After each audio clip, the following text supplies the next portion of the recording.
Welcome to the Augmented Podcast, where we chat about cloud-based solutions that make selling your e-commerce products easier, more profitable, and effective. In this episode, we'll be chatting about decision fatigue. What is it, and why are consumers facing it more and more? We'll also be discussing some of the difficulties the modern consumer faces while trying to decide on a product to purchase, and what the future could look like to make those purchasing decisions easier. Hello, and welcome back. We're here again after a little bit of a break as we kind of prepared for coming back for season 2. And this year, we're really focusing on consumer decision fatigue and information overload and a lot of the stuff that we've talked about in previous episodes, but kind of focusing a little bit more in this season. So today we're going to be chatting about the consumer decision-making process, the increasing burden that has fallen on consumers to make the correct buying decision with the rise of online shopping over the last 10, 15 years. And kind of what is the solution, or what does a solution look like? Because it might not exist yet. A solution for decision fatigue. So, Dave, what is decision fatigue? We talk about it all the time. I'm tired. I'm tired of talking about it. And I think it's gotten worse. No, I mean, it is just a matter of all the micro decisions and major decisions you make in your life. It just gets, I am a living, walking example of it. And I think even the older you get or the more involved you get in certain hobbies or business or work, you just keep piling it up. And in particular, a good instance is shopping, for example, because as you said, there were simpler times. I feel like an old man. Look at those were simpler times. But right. With the advent of online shopping, and then with the pandemic, the explosion of it. It's really, now it's all up to you to find the right product, you to do the searching. And, I know there's places that try to help and whatnot, but it seems like they're not keeping up with the amount of information we get. So the influx of all of that information as we kind of create more digital content, digital space, more stores are available, more shopping, more products, more information. Many people experience what you're talking about. They go to shop for something and they get tired because they have too many options. They don't know what to pick, and then they give up. So we're going to walk through the process of what most shoppers and consumers go through when they try to purchase something, and it's kind of the purchasing process, and it's pretty well defined. I'm sure it will change as time goes on with the advent of more digital things and virtual reality and augmented reality. So the first step is problem recognition, and this is when the customer realizes that they have a need for something or a problem that they want to solve, and so. Yeah, and they have to, figure out where to find that relief. And it could be prompted internally or externally. And I think marketing efforts usually focus a fair amount on external. Internal could be, I'm hungry, or, I'm longing for a change in my life. But usually I think we stick more in the external, space. Generally. I want this for this. I want this device or this hammock for my deck. And this is kind of where they formulate and gather that thought process to then move on to the next step. Mm-hmm. And in the next step, this is information. This is where search. It gets bogged down, right? Information, Overload. Yeah. This is where it starts to get messy.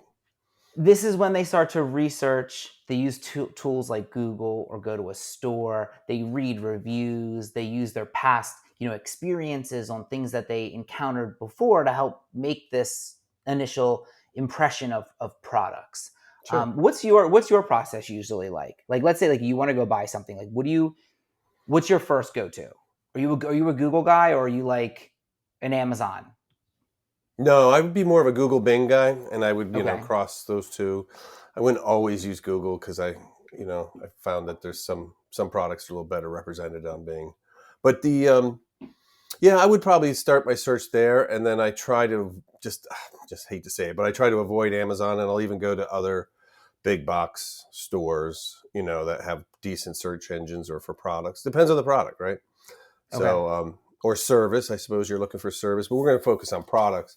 I would say, Yeah. yeah, let's start with Google though. I Yeah, used I'm to be typical. more of a Googler. And then Hmm. in the more recent years, I would say that I've turned more toward a YouTube or a Yeah. I do a search for Google, not like directly for the product, but for like comparisons or for like product reviews. And then Reviews. I like to go to the video. For me, I like once I find the video, what I find interesting is like on YouTube, you can start to do like the comparisons and like people will have already like done the Right. comparison kind Right. of for you a little bit. Um, and that's because of kind of what you started to say about like Google doesn't always represent the product right. Yes. So you go to Depends what you're looking it's for. interesting because it's all an advertising game, a lot of the search engines. Right. Now, let me interrupt you though. If it's a large appliance or a big, which are much heavier decision processes, right? Yeah, I mean, you think about a small gadget versus a washing machine. I'll start at Consumer Reports and I'll work my Okay. way backwards, which is like a review. I'll work backwards from, well, what is that? Because there's so many options. I won't go by Right, price right. usually. So I'll work my way backwards, then go to a Google, right? And then look for price or something. Yeah. But As I think the, there's a burden that falls on the store owner and there's a right. burden that falls on the shopper.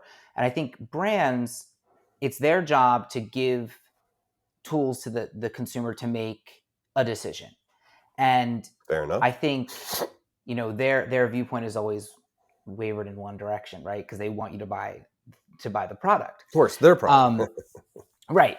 Um, and I think sometimes like this is where companies can sound like they're a little preying on people, the way that they present the information. And we've talked about this in some of our early podcasts about the urgency, the oh my Mhm. gosh, you need this, or it's the end of the world if you don't have this.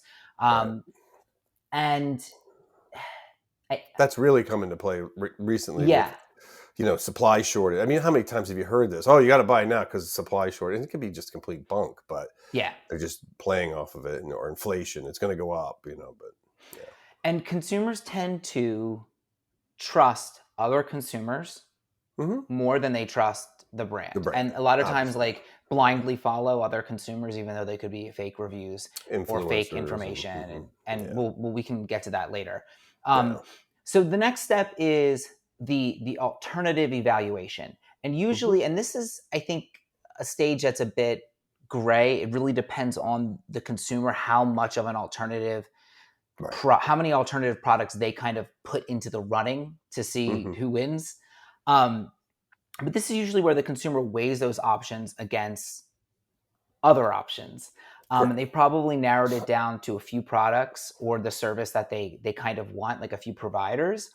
And they've developed in their mind, usually not on paper, unless you're a very, Right now, calculated yeah. shopper. You've you've developed some sort of criteria or checklist Hmm. in your Sure. head, conscious or subconscious, that is kind of what your criteria are that you need. Um, and oftentimes it is very subconscious, which is interesting because the subconscious mind can make all sorts of Sure. interesting discoveries and Yeah. connections. Um, an example of alternative options could be like a lower price somewhere. That's a really popular one. Or maybe they have the backpack you want in a color, but not in a different color. The other store has it in the color you really kind of want. Sure. Um, Additional and features. right, sustainability is a hot one these days. That's not directly connected to the It's becoming physical, more tangible prominent. product. Yeah. Right. Yeah. That's becoming much more prominent. Yeah.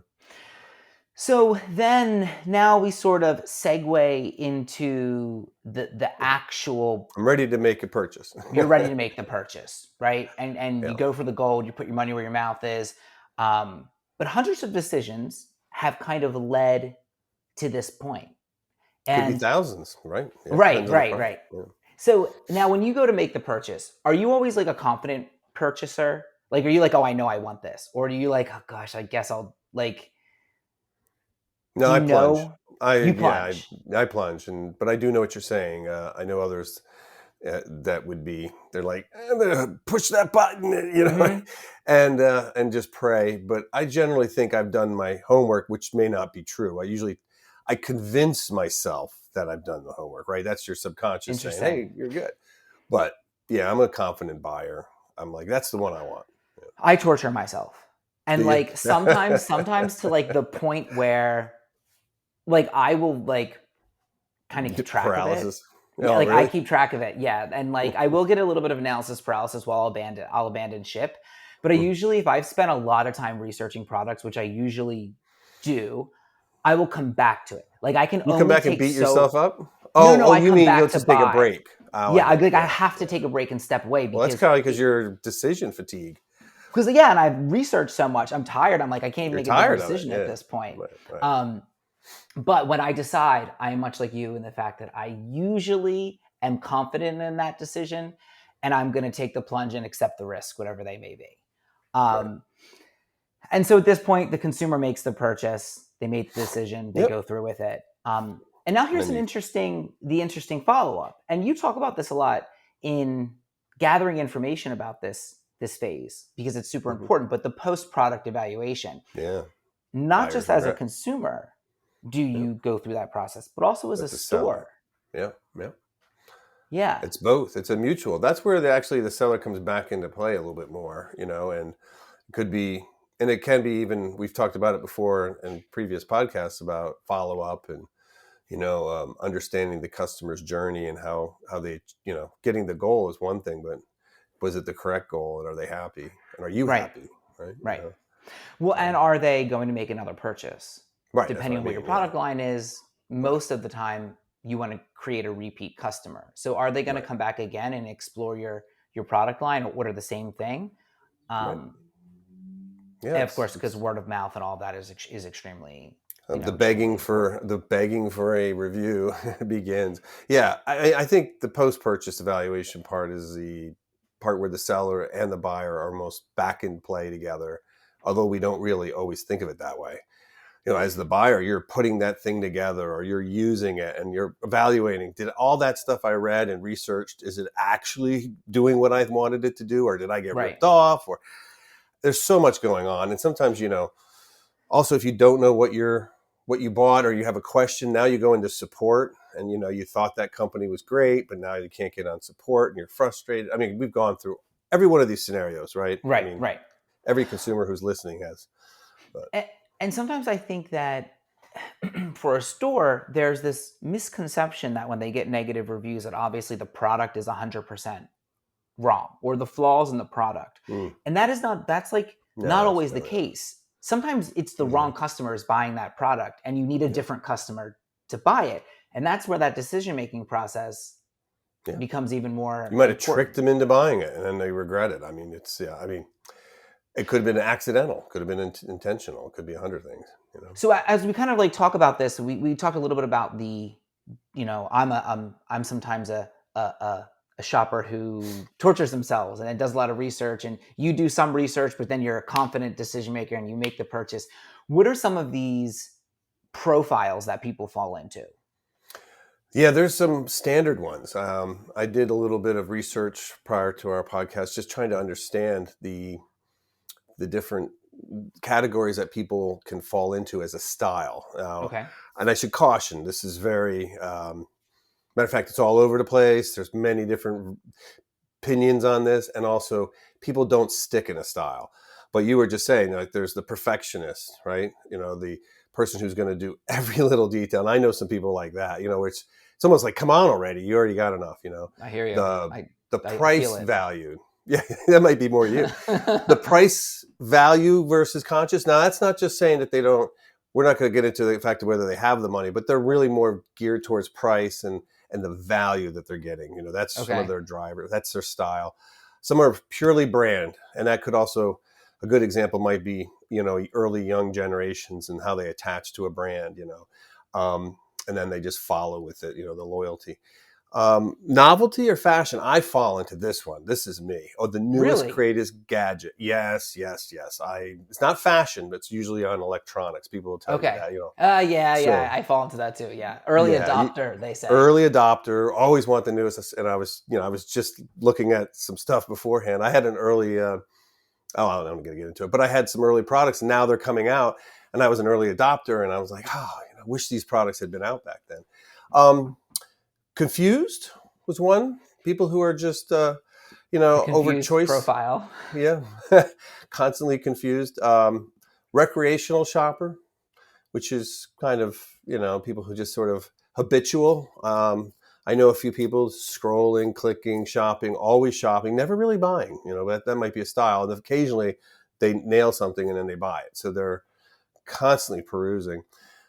Impulsive. We all know people like that who really Oh, don't those are shop or those buy, and they just do when they need it. And the ads, those quick ads on it. They get my demographic on Instagram, but they're like, oh, I they got noticed you're you. scrolling through, and you're like, you know what? I was just talking about that, in fact, and I do need this Yeah, why not? thing. I do need Yep. this bird feeder with a camera. Remember I told you about Yeah, that? you The did. bird Yeah. feeder with a camera. I Yeah. almost bought. Mine was that drone that follows you around. Remember, I owned one for years, and then I crashed it into a tree. Well, now they come out; they're a little smarter. They don't run into trees. Habitual is, I think, everybody's got a little bit of habitual, and it could be brand loyal, but it's just it's in there. You're always habitual to what you may have bought before. That's the brand you bought, the way you bought it. Okay. Think about your supermarket shopping. Some of the more small, mundane things. But like I said, every one of those styles is just at a given moment, given time, given space, and they're all impacted by a number of major factors, I think, which actually play a little bit more into your style of buying, right? We think you have a style, but then certain things change with age, for example, right? I think that's a really big one that changes. And if I wanted to one of the things we were always talking about is how do I make a decision test to see where people are and what process they're using. I think we'd find that their age plays a large role in that. And Right. as you get Yeah. older, each generation looks at everything differently. They say older people rely more on emotions and experience than reason. So, Interesting. you're younger. Yeah, I know. Maybe reason is more of one of your drivers. Mine might be more emotional or experience level. So, Yeah, I would say like some circumstantial evidence would be that you've made a lot of decisions in your life and you're tired of making them. And so as you get older, you tend to lean on some of those pre-existing uh, right. thoughts that you develop to make quicker decisions. You talk about like habitual um, decision making, and that like we do habits to make it easier for ourselves. That's And right. Yeah. that's kind of, as you get older, you probably develop more habits. You do, and as they always say, you're more stuck in your ways, and that's not really a cliche because you do become a little stuck in your way, and that's your habitual. That's why people say you're stuck, but that's not true. You're just being more habitual. I read one that I thought was good about boomers, which it said that they didn't really enjoy shopping as much. They didn't like when they were asked the question of, is it a stressful or is it a fun thing? They would never say that I think shopping is a great way to relax, for example, than other age groups. Interesting. I didn't Okay. follow down that path to find out exactly why, but I thought that's a good example of where certain generations may find shopping different overall. Right. I remember we grew up in a mall. So my generation, Oh and yeah. parents would just drop us off at the mall. So it was totally different. So shopping was part of relaxing and having fun and meeting your friends. It was all part of our lifestyle. At the time in high Yeah, school, that's what we go hang out at the mall. I mean, like, and I don't now it's more online, right? So social yeah. media. So I do think culture. I found culture was the biggest, and this is where if you want to take a deeper dive, um, and I found that and this is a statement not about people in general, but we think of culture. What do you think, right? Do you think of culture in the United States? South culture versus Northern culture, East, West. Los Angeles, New York, or do you consider it, France and Germany versus United States or India or China, right? So Yeah. um, people who've traveled more, and God bless them, they were able to. They can see that culture. What I found that was a huge influence in all these decisions across all humans was culture played a very, very large role. And so we could put people in all these boxes, and then culture would completely disrupt anything you think, because culture will come in there and say, well, and I had a couple of good examples, and they were for example, in Thailand, when you buy a motorbike, it's a family thing, it's so about the family, and so all the marketing's family oriented, right? Hmm. And so if you wanted to sell a motorbike, as a vehicle in Thailand, you have to be talking family. Your family is going to want this. It's not an individual motorcycle like in the United States, right? So Yeah, it's something you culture, share. right? And the other one was more of uh, a fact that a good example would be I might want to buy this. I think I brought this one up to you. I don't want to explain who it was, but in my family, there's one person who's a very big union person. And so the kids in that family only bought American cars.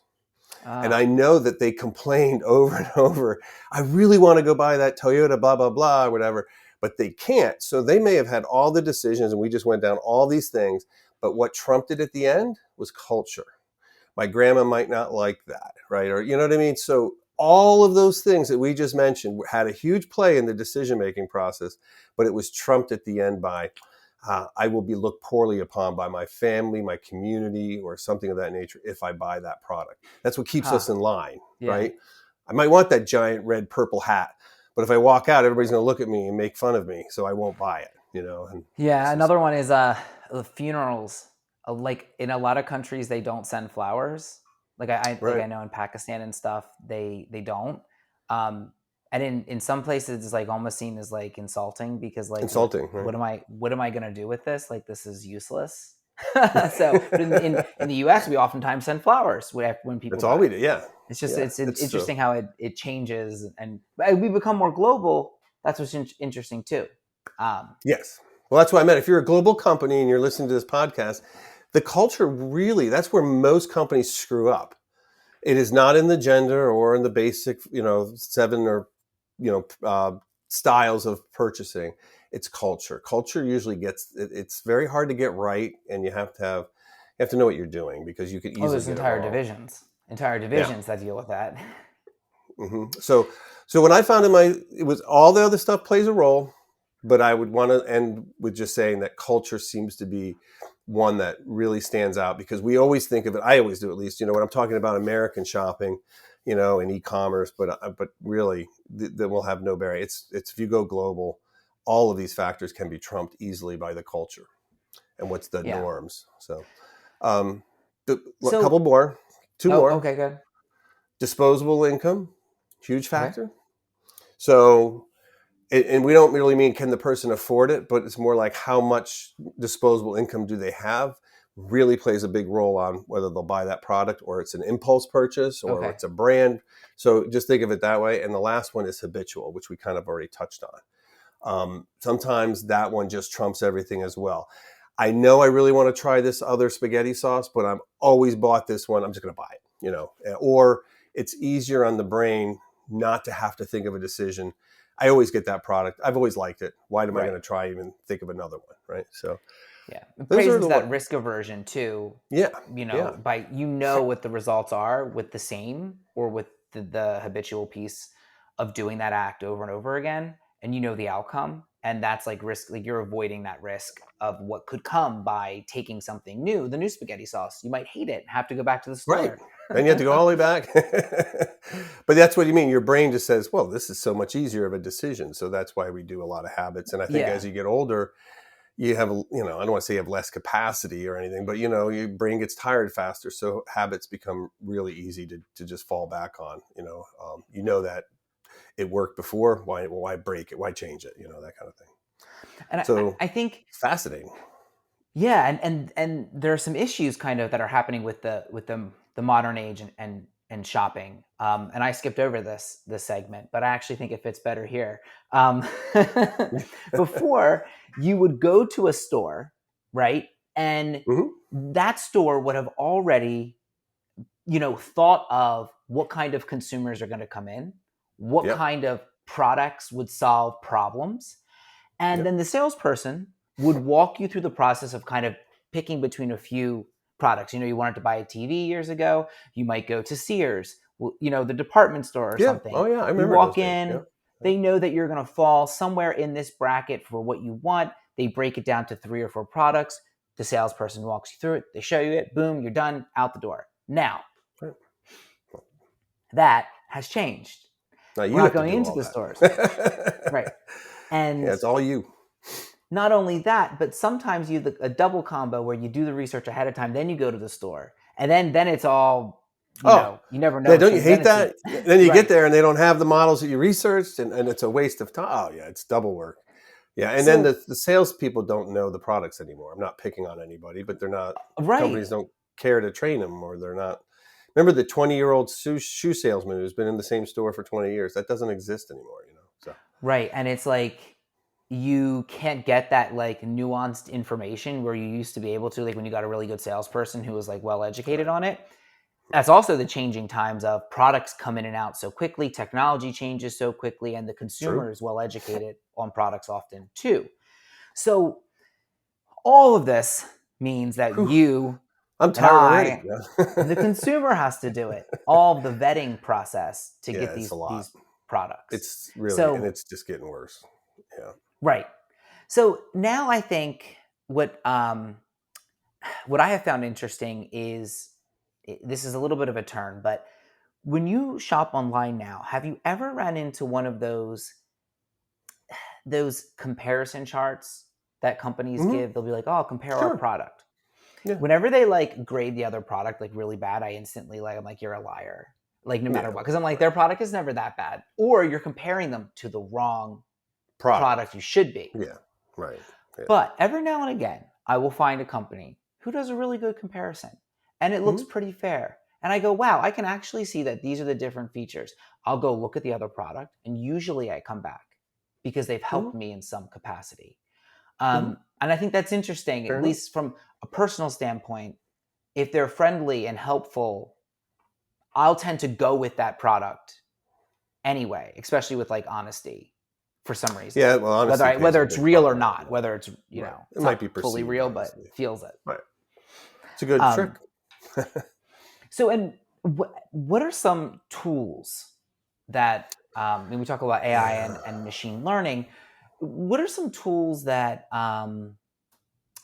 consumers are using? I think you said you had a really good example with the healthcare industry, where it's like not a traditional consumer of like a product, but like a Right. consumer service of healthcare with a lot of Yes. high Yeah. stake decisions.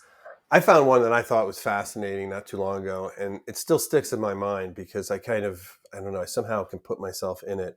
And then a little bit due to the pandemic as well, I just sort of have a good, feel.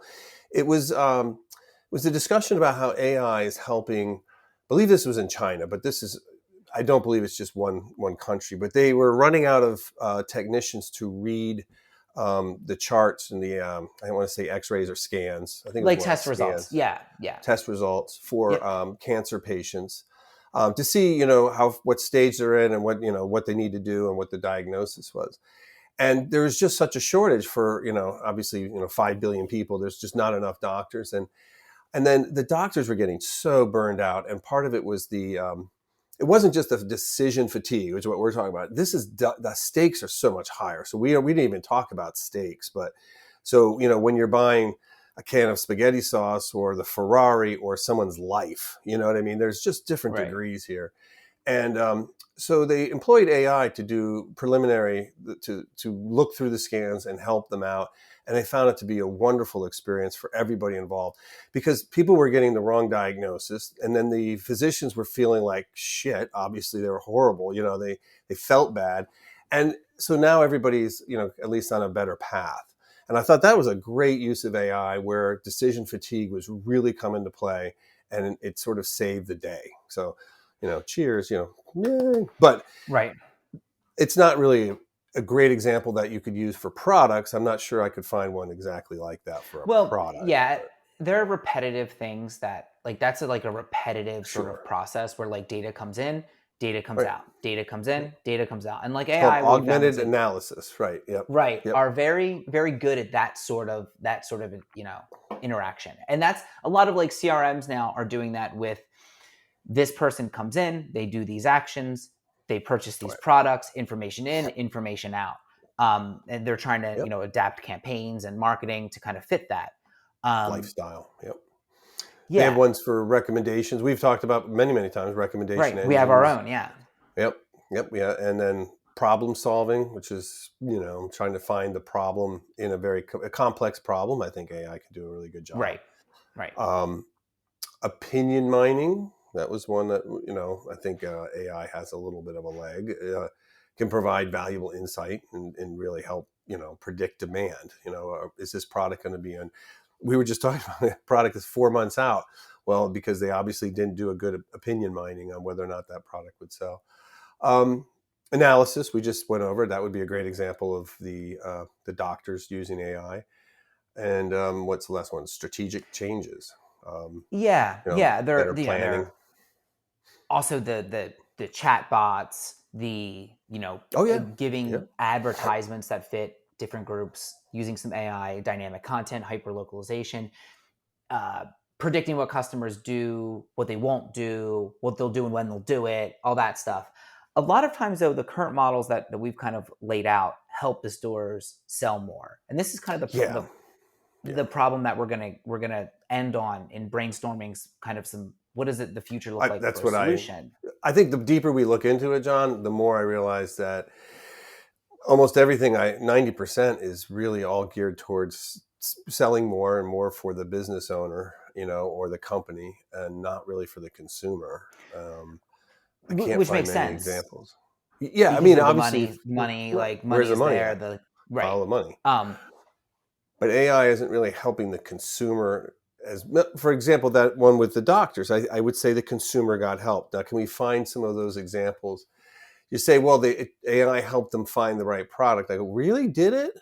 Or was it the right product, meaning from that business owner's perspective, it was the right product, right? I mean, right, or are uh, they just waving more products in front of the consumer's face? Is it like better the waving. right, but yeah, is it like the more flashy, like you're saying, that Yeah. it just attracts them in that sense? And there is some overlap where, like, the consumer does get a better product, maybe, or it helped them make a decision and they got a better product and they are happier with their decision. So there's a little bit of that.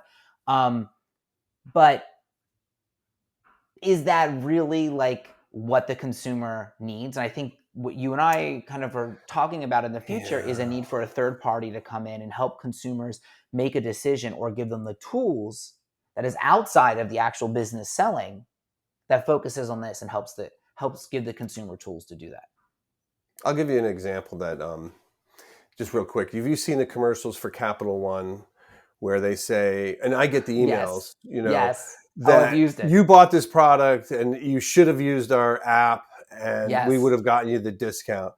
And I just got sick of getting those. And I went and looked into it, and I read, it's the most horrible. I don't want to pick on Capital One, but it was so designed for them, not for the consumer. I mean, maybe the consumer gets a coupon. I mean, did you ever use that service? Yes, but I have a lot of opinions on it. So go ahead. Okay, well, it seemed like the data mining that they were doing and the intrusion into your life over, what value you were getting was minuscule. That was the take I got. What did you get out of it? Was it really Well, helping people? Did you I get? have to say that Capital One is at least cutting edge in the way that they try to apply actual real use cases that I It was a know good use benefit case, them, right? Right. but also benefit the consumer a little bit. So some of their Mm-hmm. early stuff is, oh, it looks like you tipped twice here, or you tipped X Oh, percent. that's Did you great. is that did Sure. you mean Yeah. that? Love that, right? I know what you're talking about, the module and the browser, and they actually have a whole kind of site for it now that is scans and looks for prices while you shop. And some of it has actually gotten a little bit better, I will say. Mm-hmm. I can see what their vision is. Um, but their vision is very much wrapped up in using your credit card to buy things. So Yeah. Right. it's very skewed. They have relationships with retailers and everything Right. across the board. So it can't, no matter how much, even if they told me they didn't have a stake, which I'm sure they don't say, like, I would never trust it, because it's just, it really can't, if the way it looks like they're trying to make money. Correct. That's what I found. I mean, Yeah. and again, that's not what the episode's about, and I didn't want to take us off track, but I was using that as a point where sometimes there's people saying that they're helping the consumer, and and when you dig a little deeper, and I could dig into this. I remember what I read, and I went, "Oh, I'm not touching this," because I didn't want to give out all my shopping data, and I had to use their app, and I'm like, "What are you doing with all my data?" And Sell it. so, Sell it. right, Google's right. already So selling there's mine. so I just backed out of it. I said, for that one coupon I might ever need, I don't want to give you all my data, right? It wasn't the Right. trade was not worth it. We've talked about that before in other podcasts. You know, I'll give you my email, but what am I getting back? But I do understand what we're, you know, are there good examples? And I would have to say I am not finding many. So I can find out where AI has helped people, and I think people, it does help them in shopping or giving them shopper assistance. I think people, as long as they know who they're talking to, and I think they're very friendly, you know, in dealing with AI. But I don't really find great examples where it's across the, again, Consumer Reports. I'm going to bring it all the way back around for you, John. And the Consumer Reports kind of tries to do that. They tell you where to go shop, but I don't think their information is really up to date. You know, Right. It might they not be presented in a flashy technology way right. that's as No, useful they as it say could be. they have a thing where it's like, oh, you picked the right product. Now where to go find it, where to go buy it, Mm-hmm. you know, that kind of thing. Right. But So I it's not think necessarily really for. in closing, because we have some other topics that we're going to cover, like kind of counterfeit products and how Walmart and Target and some of these other stores are not just selling physical products, but they're also selling other people's products online. We're going to get to a lot of this in the season as we kind of like go on. But I Yeah. think ending it here, we'll leave it on that there needs to be some sort of barrier between the customer and the stores. They're using all of these smart algorithms and these tools to get you to purchase things, but we're largely standing there with the same toolkit we had 500 years ago. Is Yeah, just our minds and maybe a piece of paper jotting stuff down. Yeah. well, a little better, but yes, I agree, and I Right. think Right. we should dig deeper over this season into that.